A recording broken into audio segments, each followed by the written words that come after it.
اور اس کے ماننے والے ایرانی کیا کہتے ہیں؟ وہ محبت کی وجہ سے اس کے ٹکڑے کفن کے پھاڑے تھے کہ ہم گھر میں رکھیں گے. میں کہ محبت کے لیے تو دو چیزیں اور بھی تھی, انگلی کاٹ جاتے, سر کے بال کاٹ جاتے, یہ بھی کاٹ جاتے, شرم نہیں آتی؟ پاکستان کے سابق صدر عارف علوی صاحب نے گزشتہ دنوں اپنے بیان میں کہا کہ جو پی ٹی آئی کے بانی ہیں عمران خان صاحب, ان کی شہرت بہت سے انبیاء کی شہرت سے زیادہ ہے. یہ پاکستان کی نصیب میں ہے کہ پاکستان کو ایسے ایسے صدر ملتے ہیں جو ایسے اچھے اچھے جملے ارشاد فرماتے ہیں. یہ پاکستان کا نصیب ہے. ڈاکٹر مفتی عبدالواحد قریشی صاحب نے ان کے اس جملے کا جواب دیا ہے. آئیں سنتے ہیں کہ کیا ان کا یہ جملہ بے ادبی یا گستاخی کے زمرے میں آتا ہے یا نہیں, اور ان کے اس جملے کا مطلب کیا ہے, ایسا جملہ کہنا چاہیے یا نہیں. جواب سنتے ہیں, لیکن جواب سننے سے پہلے ایک ضروری بات ہے کہ ویڈیو کے آخر میں اس جواب کے متعلق ایک اہم گزارش ہے, وہ ضرور سماعت فرمائیے گا. دراصل یہ ظالم یہ کہنا چاہتا ہے کہ مقبولیت اس کی عوام میں اس بنیاد پہ ہے کہ کچھ انبیاء ایسے بھی ہوں گے جن کے بارے میں کہا جاتا ہے کہ ان کے ساتھ ایک یا دو امتی ہوں گے.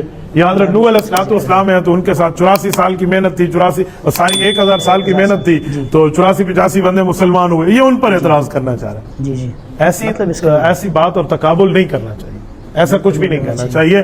یہ بعض اوقات بے ادبی, گمراہی, گناہ, گستاخی تک کے زمروں میں آ جاتا ہے. جو ملک کا صدر رہا ہو, آپ مجھے بتائیں, 5 سال سے زیادہ عرصہ اس نے صدارت کی ہو اور اس کا ذہنیت یہ ہو, تو عام ان کے کارکن کی ذہنیت کیا ہوگی؟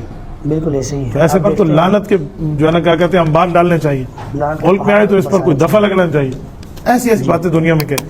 یہ بات آج تک دنیا میں 2 بندوں نے کہی ہے, یا اس نے کہی ہے یا خمینی نے کہی تھی.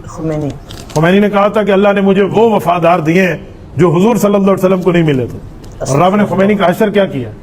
مرے ہوئے کے کفن پھاڑ کے رکھ دیے تھے لوگوں نے. کیا سے کیا ٹکڑے ٹکڑے نہیں کر دیے تو اس کے کفن کو.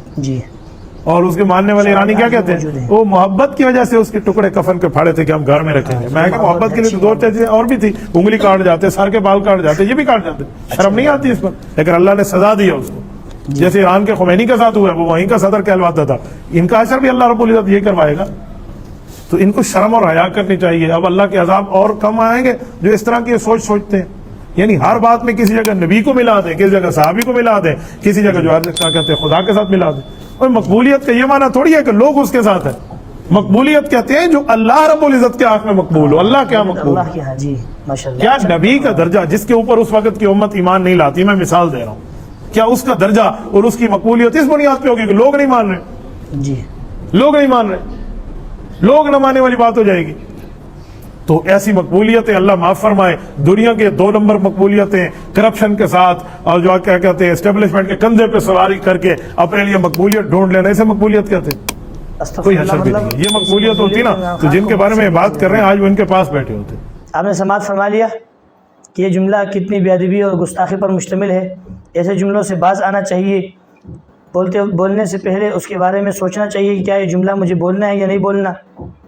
لیکن جو ہم نے وعدہ کیا تھا کہ ویڈیو کے آخر میں ایک ضروری گزارش ہے, وہ یہ کہ جب صدر صاحب کا یہ بیان وائرل ہوا, یہ جملہ وائرل ہوا, اور دینی طبقے اور دینی جماعت نے اس کے خلاف جو ہے بیان دیا کہ انہیں ایسا نہیں کہنا چاہیے, یہ نہ فلاں فلاں کرنا چاہیے, تو اس کے بعد عارف علوی صاحب کا ایک ٹویٹ آیا تھا کہ یہ میرا بیان کاٹ کاٹ کر لگایا گیا ہے, میں نے ایسا نہیں کہا. اب اللہ ہی بہتر جانتے ہیں انہوں نے ایسا کہا یا نہیں کہا.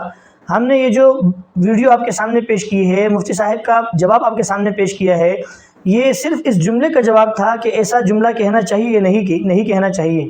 اب انہوں نے کہا یا ان کا بیان کاٹ کاٹ کر پیش کیا گیا, یہ کیا ہوا؟ سارے ماجرے کا علم اللہ کو ہے.